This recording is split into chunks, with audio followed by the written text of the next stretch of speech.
Bonsoir les amis, je reviens vers vous pour vous parler de la bibliomancie.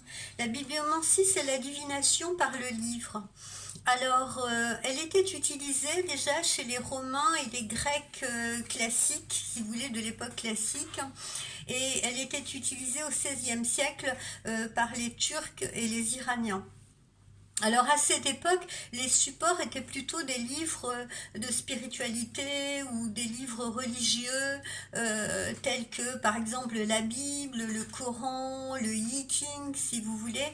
Et puis évidemment là, c'est un peu une forme de divination qui s'est peut-être un peu perdue, mais aujourd'hui je vous conseille d'utiliser des ouvrages beaucoup plus actuels, des ouvrages de notre temps, si vous voulez. Alors, par exemple, si vous avez des questions existentielles, vous pouvez toujours utiliser des ouvrages écrits par le Dalai Lama. Vous pouvez utiliser des ouvrages de Sioran. Vous pouvez utiliser des ouvrages de Marguerite Duras. Vous pouvez utiliser Yourcenar. Vous pouvez utiliser des recueils de poèmes de Baudelaire, Apollinaire.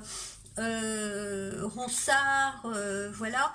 Et puis vous pouvez même utiliser des romans très très actuels, des auteurs qui vous parlent, des auteurs pour qui vous avez du feeling, pour qui vous avez de l'admiration.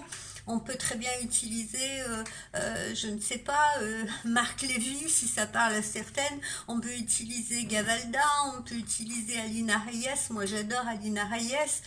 Voilà, en fait, vous faites un petit peu selon vos ressentis profonds.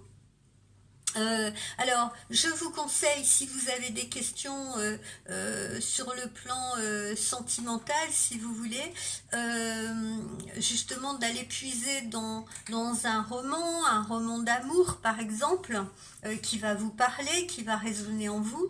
Et alors, comment ça se passe? Il y a deux possibilités. Soit vous prenez votre ouvrage, hein, comme ça, votre livre, vous le feuilletez, et puis à un moment donné, voilà, vous arrêtez, vous pointez du doigt un mot en particulier ou une ligne du doigt ou avec un stylo, hein, comme vous voulez, un mot ou une ligne, après avoir évidemment posé votre question. Par exemple, est-ce que je vais faire une rencontre prochainement?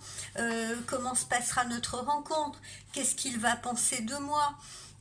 Est-ce que cette rencontre va être durable?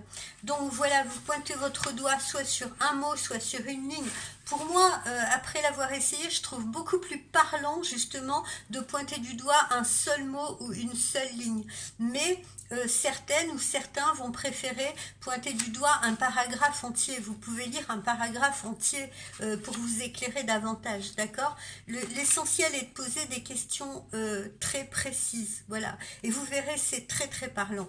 Si toutefois ce n'est pas probant, ce n'est pas parlant, changez d'ouvrage, ou vous pouvez utiliser 2 ou 3 ouvrages, pas au-delà hein, quand même, hein. Utilisez 2 ou 3 ouvrages, voilà. Vous verrez, c'est très surprenant. Ça peut être très amusant aussi. Je pensais d'un seul coup à des artistes, par exemple, si vous êtes dans la créativité, que vous avez envie de créer une œuvre, de créer un projet, vous pouvez tout aussi bien aller chercher dans la littérature un peu fantastique ou alors par exemple Harry Potter, hein, je sais pas. Je vous dis encore une fois, n'hésitez pas à aller vers ce qui vous appelle. Surtout, c'est ça le plus important. Prenez un ouvrage qui va vous appeler. Voilà. Et vous verrez, c'est très marrant, ça peut même se faire entre amis, avec une copine, etc. C'est toujours sympa d'échanger autour de ça et puis aussi de découvrir des livres, de découvrir de nouveaux auteurs, de nouveaux ouvrages. Voilà. Mais écoutez, j'espère que vous essaierez parce que c'est vraiment très cool et puis ça apporte des réponses très surprenantes. Voilà, voilà, je vous engage à essayer, puis vous me direz ce que vous en avez pensé. D'accord? Passez une très bonne soirée. Bye bye.